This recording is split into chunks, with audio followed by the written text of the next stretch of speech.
The rest day over all too soon for riders and drivers alike. Machines mended and minds fighting to refocus on the job in hand. The second half of the 21st Dakar Rally.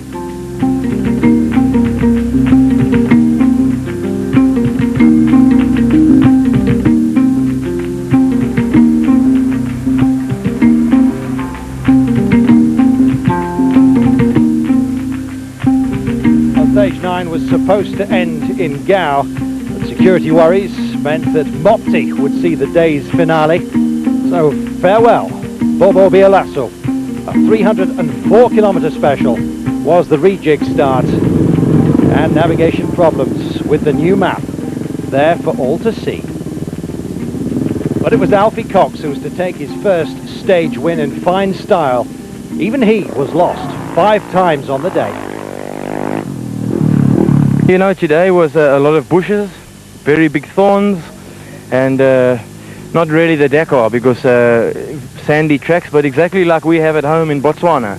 And I felt at home. It was great for me. It was, you know, I'm used to that type of riding, and it was perfect. Yes, and an almost perfect day for KTM. 1 and 2, Carlo Di Gavardo, the Chilean, second on the day, 5 minutes off Cox's pace. And then came the Yamaha of Carlos Sotelo. Just seconds adrift, and ahead of Richard Sykes, the overall leader. Yes, the BMW rider saying he had to take it easy through the villages, and his time would have been a lot better had he not been watching out for children, animals and mules. Thierry Magnaldi was 5th behind Sykes. Magnaldi second overall, 6 minutes and 43 off the pace. And this man, Mioni, number 1, 3rd overall after finishing 6th. Yes, fond memories of Burkina Faso fading all too soon.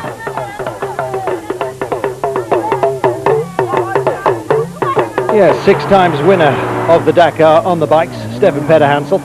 He swapped for a Nissan this time, and he's doing rather well.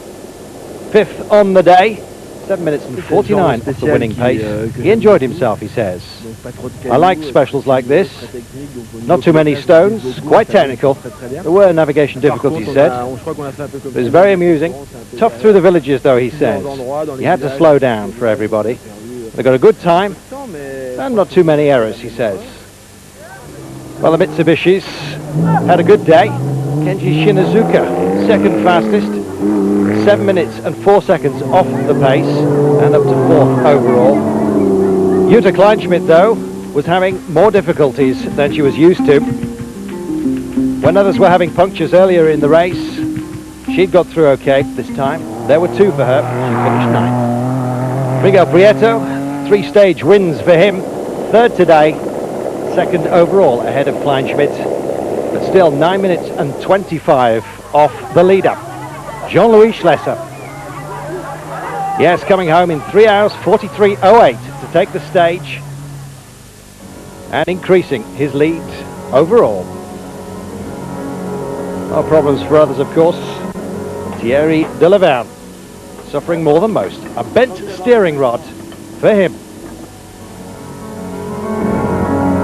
So on to stage 10, and those security problems still causing havoc. The diversion to Mopti and a very long 1,000-kilometre stage was in the offing to Timbuktu, which would have seen some of the already depleted motorcyclists arriving at 3 a.m. Too late to contest the following stage.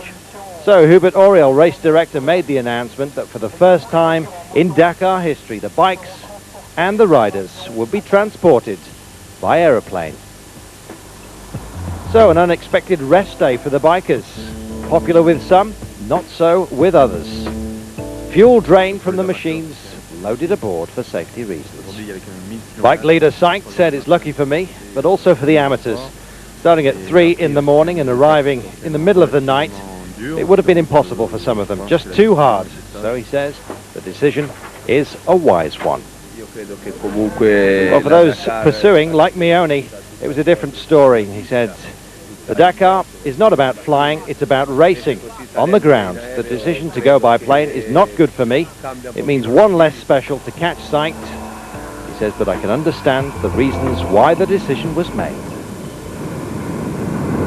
So time for the riders to get some extra sleep, and for those more alert to look down and watch the race take place with the cars. Perfect day, lovely day today. John Deacon more than delighted with the rest.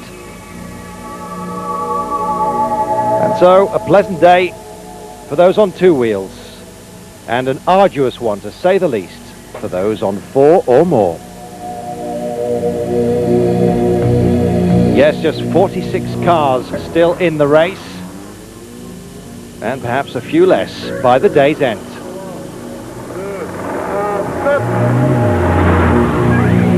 .600 kilometers plus of liaison, followed by more than 400 of special, and Jean-Pierre Fontenay was putting the foot down. So unlucky in the first half of the Dakar. It was to be his day.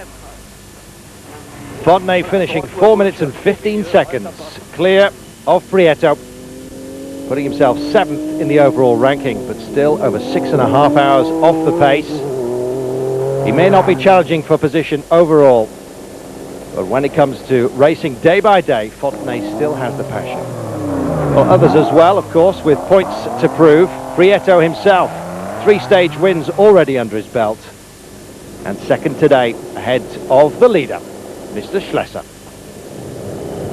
Well, a great deal of respect for this vehicle over the many years that it's contested the Dakar, and that remained intact on the day. Schlesser third fastest, ahead of Shinazuka. It was Mitsubishi's 4, 5 and 6 with Matsuoka and Souza finishing ahead of the Nissan of Serbia. And what of Kleinschmidt? Well, her luck finally running out. 20 minutes lost time due to a damaged wheel stuck behind traffic. She finished 10th and fell down over 3/4 of an hour off Schlesser's pace. Overall, still third. As for the trucks, the big boys, well, part of their journey was by water. A beautiful sight in the Niger Delta.